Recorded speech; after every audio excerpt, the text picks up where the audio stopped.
T-minus 10, 9, 8, 7, 6, 5. All three engines up and burning. 2, 1, 0, and liftoff. Coach on Fire Radio. I am the tiger, dancing through the fire. I am the champion, and you're gonna hear me roar.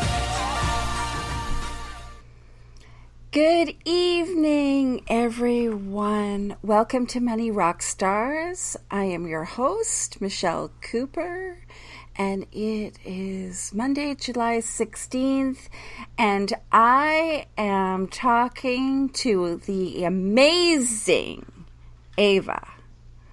Eva, welcome to the show. Hi, Michelle. How are you? I am so happy to be here. It is an honor to be able to share this space with you. It is so much fun. I love it. So Eva and I met very recently. She was attending a retreat that I was speaking at, and I was blown away by her story. And I had to really share this with people because it's an amazing manifesting story and just kind of blew my mind and reinforced my belief that we are the creators of our reality. Mm-hmm. So, Eva, tell us a little bit about yourself. Okay. Well, let's see. I am... let's do the short version of it. I am a nurse turned theologian, turned therapist, turned military chaplain, turned pastor, turned life coach, and businesswoman. That is like 17 years condensed in 30 seconds. I work with women and I help them to live life whole, piece by piece, and embody their wholeness, awaken to their divine essence, and rise in the world connected to their truth and their creative source. Absolutely love what I do. Right. And I remember as we sat down and were chatting by the pool one day, having lunch or breakfast or something, you were telling me a little bit about your story, and I just felt so honored to hear that story and really understand the journey that you have come through as a woman and a woman of color and, like a immigrant to America, all of the things that you have experienced and the place that you stand in now. Thank you. Yeah, it's been an amazing journey, and at this point in my life, I can say that I am very grateful for all the ups and downs and the challenges and the successes, because they are part of my story and they made who I am. And so just feels really, really good to be in a place where you can own everything and feel grateful for it. Right. And that there are gifts in even the biggest challenge. Yes, absolutely. And I think that is one of the biggest shifts that when happen in people, they just create massive transformation. And that is that every situation has the potential to grow us or destroy us. And it is up to us to choose what we're going to do with that situation. I've had my share of challenges, and even this year that I think has been an amazing year, and we're halfway. It's been an amazing year. It's also, I've had some issues that I wouldn't necessarily wish upon on anybody. Yeah. But I'm in a place where I have been able to, just make that choice to let that circumstance teach me something, and to use that to further my voice and my power and the impact I make in the world with it. That's amazing. I love hearing that, because often, people are faced with challenges or even catastrophes, and it can be hard to see the gift at the time, but it's always there. Yeah, it is. And I think it's important to, in that moment, just feel what we want to feel, whether it's anger, rage, or sadness, or grief. I think it's important, and there's that space. We should allow ourselves to give us that space, and then after, we choose what we want to do with that feeling, and that is the place where I feel we can find the lesson.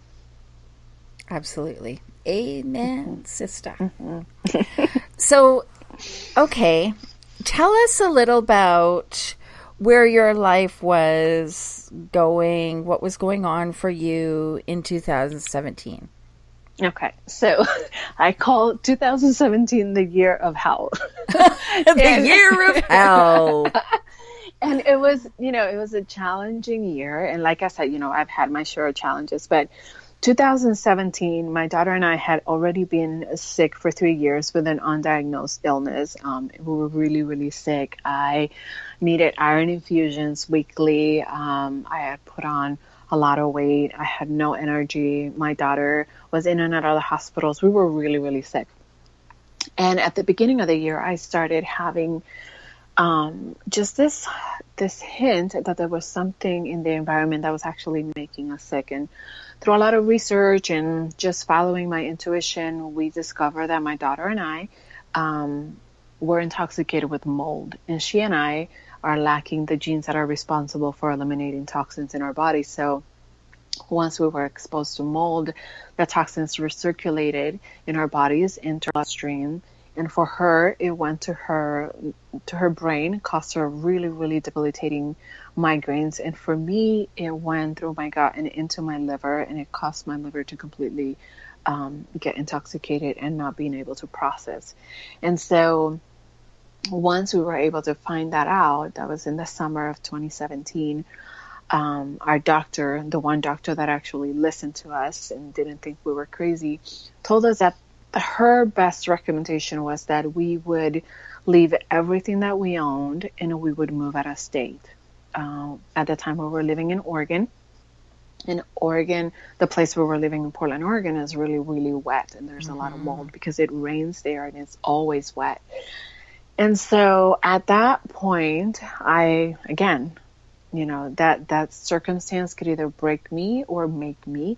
And I made the choice that it would not break me. Like, I would do anything in my power, move heaven and earth and hell, so that my family and I could experience a healthy life. And so it was tough because we really walked away from everything, a lot of memories, all our belongings, everything that we had worked so hard for. Because everything would have exposure to right. mold? So anything that absorbed moisture or had a fan within had mold spores in it. Oh. And so like clothes, anything made out of wood, computers, TVs, pictures, plush toys, bedding. Pretty much everything. Pretty much everything, yeah. Glass was one of the things that we could bring, and what the hell, like, glass wasn't all that important. Hang on, I gotta get on my glasses. Right, right. And so that time was excruciatingly painful. One, we were sick, and so I didn't have a lot of energy to do all of that. And two, there was a grief, an anticipation of grief and loss because we were walking away from everything that made us feel a certain way, Right. And so we were blessed enough that my in-laws live in Minnesota in the Midwest, and they welcomed us. They invited us to live with them until we can rebuild. And so in October of 2017, we walked away from our stuff and from our life and our friends in Portland, Oregon, and my daughter's schools, and we moved to the Midwest to heal. And so once we moved to the Midwest in October, my daughter and I started the detoxification process. And, the saying that says it gets worse before it gets better, that was that process. Oh, And wow. so Like it could was, get worse. yes, yes, we experienced, well, and for me it was worse than for her because I was able to tolerate more things than she could. And hers involved a lot of gut things, so more supplements and diet and things like that. And she experienced like healing, not completely healed, but changes in her health right away.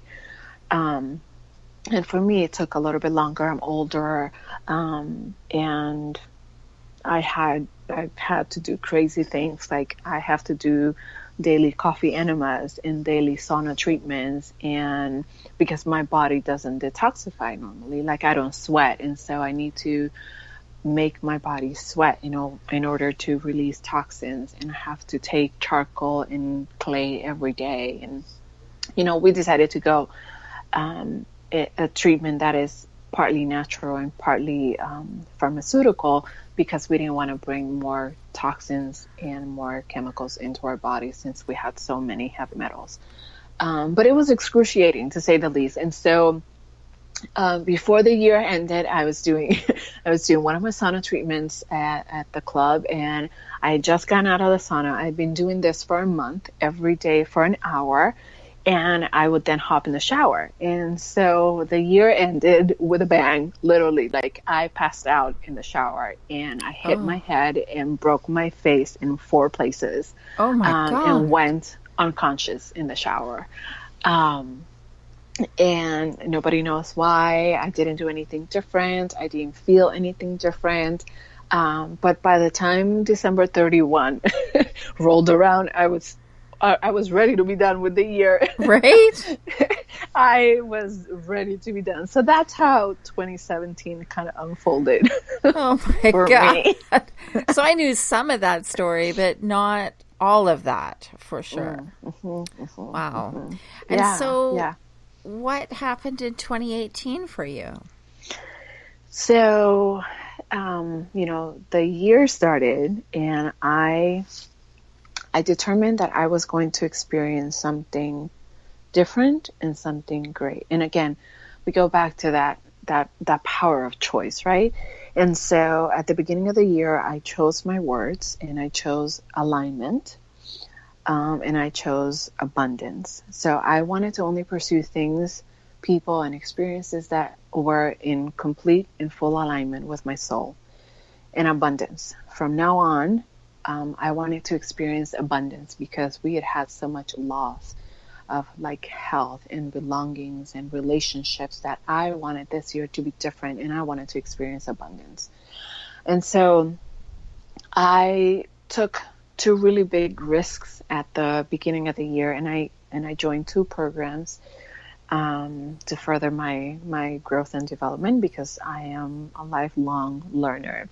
And so one was a program that would help me kind of put my story into a speech, a very powerful speech. And the other one was to help me with abundance. And so I love how the synchronicities, kind of play around, because around the same time, both programs had very similar homeworks. And one of them asked for a speaking dreaming list, and the other one asked for a life wish list. And so I was going to do my homework, and I wrote down on my speaking wish list that I wanted to do retreats, because I've always envisioned myself hosting them. I feel like part of my soul's work in this earth is to host the gathering of souls for the embodiment of wholeness, for the awakening, and for healing. And so holding space for the healing of women in a beautiful setting is always called to me. And so I put that up. Host retreats in tropical paradises, and the place of Cancun always called out to me because there's an island off the coast of Cancun called Isla Mujeres. And I always thought that it would be absolutely perfect to host a retreat in the island of women, for women, by women. And so I